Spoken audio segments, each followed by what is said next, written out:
ہر انسان ایک ایسے معاشرے کی تمنا کرتا ہے جس میں امن و امان ہو، محبت و آشتی ہو، ہمدردی اور یگانیت کی فضا ہو۔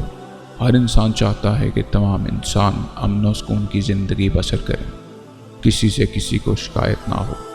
انسانی معاشرے کا جو بہترین تصور قائم کیا جا سکتا ہے وہ یہ ہے کہ ہر شخص کے دل میں ابنائے جنس کی سچی محبت ہو، وہ آپس میں شیر و شکر ہو کر رہیں، ایک دوسرے کے دستے بازو بن کر رہیں، ایک دوسرے کے بھائی بن کر رہیں۔ آپس کے لین دین کے معاملوں میں دیانت کو مرکزی حیثیت حاصل ہے۔ اس کا مطلب یہ ہے کہ ہر شخص معاملات میں دوسروں کے حقوق کی ادائیگی کا بھی اتنا ہی اہتمام کرے جتنا وہ اپنے حقوق کے حاصل کرنے کی تمنا یا جد و جہد کرتا ہے۔ اللہ تعالیٰ کے ساتھ دیانت برتنے کا مطلب یہ ہے کہ پورے اخلاق اور جان فشانی کے ساتھ اس کی شریعت پر چلنے اور اسے نافذ کرنے کا اہتمام کیا جائے۔ سورہ احزاب میں اللہ تعالیٰ نے بطور خاص شریعت الہی کو امانت سے تعبیر کیا ہے جو انسانوں کے سپرد کی گئی ہے۔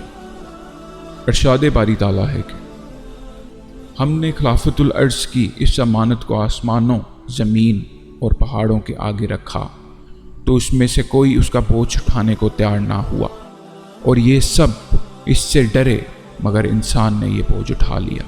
اس کا مطلب یہ ہے کہ ہماری دیانت یہ تقاضا کرتی ہے کہ ہم اس پر پوری طرح عمل پیرا ہونے کی کوشش کریں۔ رسول اکرم صلی اللہ علیہ وآلہ وسلم کی حیات طیبہ تمام اچھے انسانوں کے لیے مشعل راہ ہے۔ جو لوگ بھی نیک و صاف کے ساتھ دنیا میں زندگی بسر کرنا چاہتے ہیں، انہیں سوائے رسول اکرم صلی اللہ علیہ وآلہ وسلم کے کوئی دوسرا نمونہ اس دنیا میں نظر نہیں آتا۔ اس کے علاوہ اگر کچھ ہے تو وہ نامکمل ہے اور ناقابل اعتبار۔ یہاں اخلاق کا ہر وصف مکمل، مفصل اور حد سے زیادہ قابل اعتماد ہے۔ حضرت صلی اللہ علیہ وآلہ وسلم کے بنیادی صحف میں دیانت کا وصف ابتدا ہی سے نمایاں رہا۔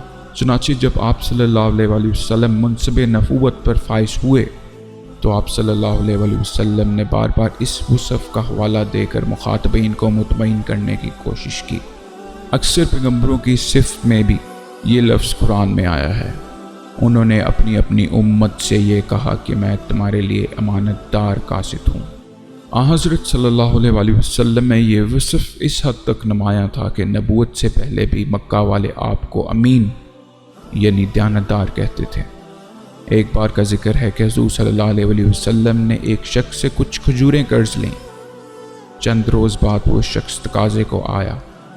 آپ صلی اللہ علیہ وآلہ وسلم نے ایک انصاری صحابہ کو حکم دیا کہ وہ اس قرض کا ادا کریں۔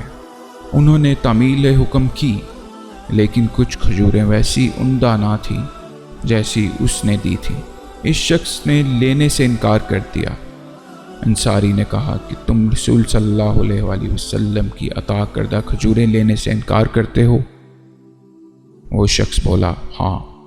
رسول صلی اللہ علیہ وآلہ وسلم عدل نہ کریں گے تو کون کرے گا؟ حضور اکرم صلی اللہ علیہ وآلہ وسلم نے یہ مکالمہ سنا تو آپ صلی اللہ علیہ وآلہ وسلم کی آنکھوں میں آنسو بہر آئے اور فرمایا، یہ شخص سچ کہہ رہا ہے۔ اپنے خالق اور مالک اور اپنے رب کے ساتھ دیانتداری کا مطلب یہ ہے کہ ہم اس کی شریعت پر عمل کریں اور اسے نافذ کرنے کی کوشش کریں۔ اسی طرح اپنے ابنائے جنس یعنی دوسرے انسانوں کے ساتھ دیانت کا مطلب یہ ہے کہ ان کے جو حقوق ہم پر عائد ہوتے ہیں انہیں بے کم و کاست پورے کرنے کی کوشش کریں۔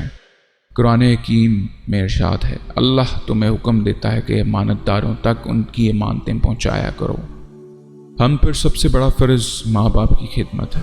ہر انسان پر واجب ہے کہ وہ ان حقوق کی ادائیگی کسی طرح کی کوتاہی نہ کرے۔ یہی دیانت کا تقاضا ہے کہ اسی طرح رشتہ داروں کے حقوق ہیں، مسلمانوں کے حقوق ہیں، عام انسانوں کے حقوق ہیں۔ اچھے اور دیانتدار انسان اس بات کی کوشش کرتے ہیں کہ تمام حقوق پوری امانت داری کے ساتھ ادا کریں۔ اگر غور کیا جائے تو انسانی معاشرے میں جو بھی افراتفری نظر آ رہی ہے وہ صرف اس لیے ہے کہ معاشرے کے وہ افراد جن کے کردار کا براہ راست اثر عوام پر پڑتا ہے وہ دیانت کے اصول پر پوری طرح کاربند نہیں ہیں۔ ہم میں سے ہر شخص کا فرض ہے کہ دیانت کو اپنائے اور اپنے معاملات میں اسے سنگ بنیاد بنا لے۔ اگر ایسا ہو تو معاشرہ امن و سکون کا گہوارہ بن جائے گا۔ اور مملکت خدا داد پاکستان جنت بن جائے گی۔